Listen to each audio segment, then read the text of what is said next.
Communism Russia সহ বিভিন্ন জায়গায় প্রতিষ্ঠিত ছিল। লেনিন, কার্ল মার্কস, মাও সেতুং এরা এই নীতি আদর্শ প্রবক্তা তৈরি করেছিলেন। কিন্তু ওর মাধ্যমে শান্তি মানুষ না পাওয়ায় ওর মূর্তিকে ক্যারেনের মাধ্যমে উঠিয়ে সাগরে নিক্ষেপ করা হয়েছে।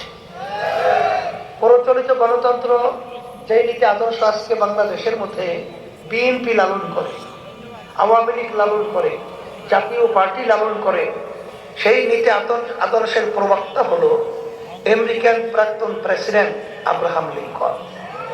তিনি বলেছিলেন, government of the people, by the people, for the people. তিনি এক কথায় বুঝাতে চেয়েছেন সমস্ত ক্ষমতা।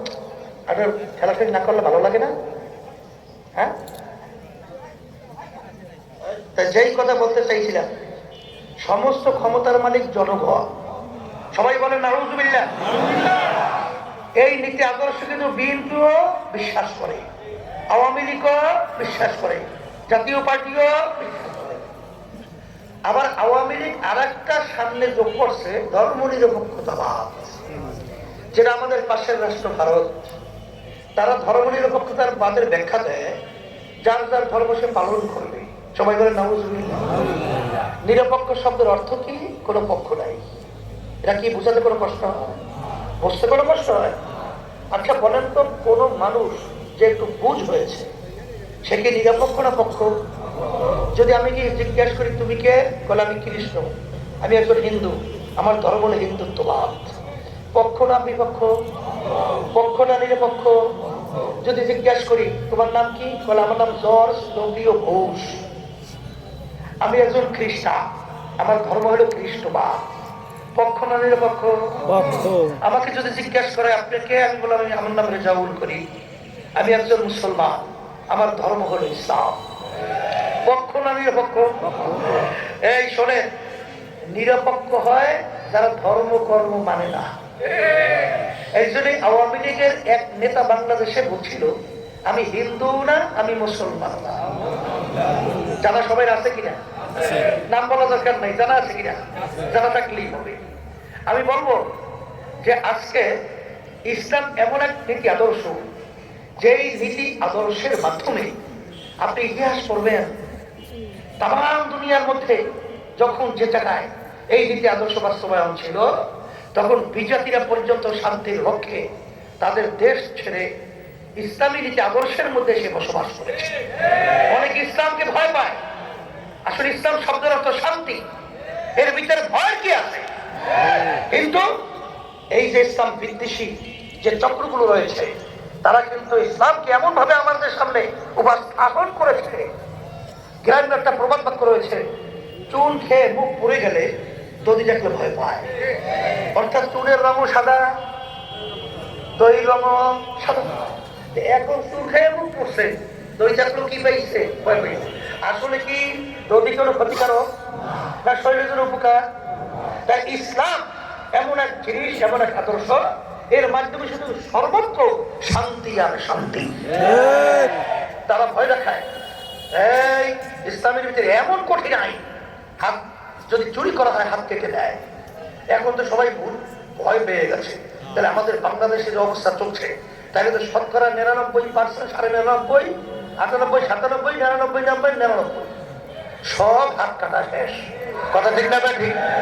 কিন্তু আসলে ইসলাম বুঝতে হবে, ইসলাম সব চোরের হাত কাটার নির্দেশ দেয় নাই। ইসলাম বলছে চোর দুই প্রকার, একটা হলো স্বভাবী চোর, আর একটা অভাবী চোর। অভাবী চোর খানা নাই, মরণাপন্ন, উপায় না পেয়ে চুরি করেছে, এই জন্য নাম কোন চোর? অভাবী। আর স্বভাবী চোর বলা হয় সব আছে তারপরও চুরি করে, এর নাম কি? স্বভাবী। ইসলাম বলেছে স্বভাবী চোরের হাত কেটে দাও, অভাবী চোরের নয়। কথা ঠিক না? ঠিক। আজকে বাংলাদেশে আপনারা দেখেছেন এত সুন্দর একটা দেশ, আজকে এই দেশে এদের পরিচয় নয়, একবার নয়, দুইবার নয়, তাম দুনিয়ার মধ্যে 5 বার চোরের দিক থেকে ফাঁস হয়েছে। আজকে বাংলাদেশে প্রেসিডেন্ট হাবিব সাহেব ছিলেন, আমি তার পাশেই বসা। আমাদের এক লোক বলতেছিল, হুজুর যে বলতেছে প্রেসিডেন্ট সাহেব আপনার একটা কথা আমরা বারবার বিভিন্ন জায়গায় বলে থাকি। কি বলেন? বলে আপনি বক্তব্য রেখেছিলেন বাংলাদেশে প্রতি বছর যে টাকা চুরি হয়, যে টাকা কি হয়, বিভিন্ন ধরনের লুটপাট হয়, এই টাকা দিয়ে পদ্মা সেতুর মতো একটা পদ্মা সেতু তৈরি করা যায়। প্রেসিডেন্ট বলছিল আপনারা ভুল শুনেছেন, আমি একটা কথা বলি নাই, বলছে 2টা পদ্মা সেতু। অর্থাৎ প্রতি বছর যে টাকা আমাদের দেশে চুরি হয়ে বিদেশে বেতন করা তৈরি হয়, এর মাঝে কয়টা পদ্মা সেতু হয়? 2টা পদ্মা সেতু হয়। যাই হোক, আমি যেই কথা বলবো যে আজকে যারা এমপির পদে বসে, মন্ত্রিত্বের পদে বসে, ক্ষমতার পদে বসে, আজকে আমার সাধারণ মেহনতি মানুষের কষ্ট অর্জিত মেহনত, আমার রিক্সাওয়ালা ভাইদের, আমার ঠেলাগাড়িওয়ালা ভাইরা কষ্ট করে টাকা উপার্জন করে, সেখানে ট্যাক্স ভ্যাট এর মাধ্যমে সরকারি ফান্ডে টাকা জমা হয়। এই টাকা তারা লুটপাট করে বিদেশে বেতন চলা তৈরি করে। এখন এই স্বভাবিকদের যদি একটা হাত কেটে না, সারা বাংলাদেশ চোরমুক্ত। কথা ঠিক বলছি না ভুল বলছি? এই জন্য আমি বলবো, আসেন, 53 বছর স্বাধীনতার বয়স চলছে, এই 53 বছরে আমরা বহু সরকারের পরিবর্তন দেখেছি, ইসলাম দেখি নাই। আর আসতে বলে ইসলাম দেখি নাই। এই জন্য আমি বলবো, আসেন, বারবার হাদিসের মধ্যে আসছে, আল্লাহ রাসূল সাল্লাল্লাহু আলাইহি ওয়াসাল্লাম বলেছেন, মুমিন এক গর্তের মধ্যে 2 বার পাছার খায় না। দুনিয়াতে যদি শান্তি চান, আখিরাতে যদি মুক্তি চান, একমাত্র সেই নীতি আদর্শের নাম হলো ইসলাম। ঠিক। আর আল্লাহ বলেছেন, ইসলামী নীতি আদর্শ আমার কাছে গ্রহণযোগ্য, এছাড়া অন্য কোনো নীতি আদর্শ আমার কাছে গ্রহণযোগ্য না। সেই হিসাবে ইসলামী আন্দোলন বাংলাদেশ, আপনারা জানেন আল্লাহ রহমত আপনাদের দোয়ায় এখন 300 আসনে বাংলাদেশে প্রার্থী দেওয়ার মতো তৌফিক আল্লাহ আমাদেরকে দান করেছেন। এখন অনেকে বলতে পারে যে হুজুর, যে আমরা 2087 সালে প্রতিষ্ঠিত হয়েছে ইসলামী আন্দোলন বাংলাদেশ, আমাদের হাত পাকা প্রতীকে, আমাদের দলীয় প্রতীকে কোনো প্রার্থী সংসদে যায় নাই। হয়তো অনেকে বলতে পারে হুজুর আপনাদের লোকজন নাই, সংগঠন দুর্বল, এর জন্যই যায় নাই। না, আমরা কেন যাই নাই? আমরা বারবার বলেছি যে আমাদের ইসলামী দলগুলোকে বারবার ওই স্বার্থান্বেষী মহল্লা আমাদেরকে সিঁড়ি হিসেবে ব্যবহার করে ক্ষমতা নিয়েছে, আমাদেরকে পর কাছে বানিয়ে রেখেছে। আর ইসলামী আন্দোলন বাংলাদেশ আমরা পর কাছে হতে চাই না, আমরা সিঁড়ি হতে চাই না।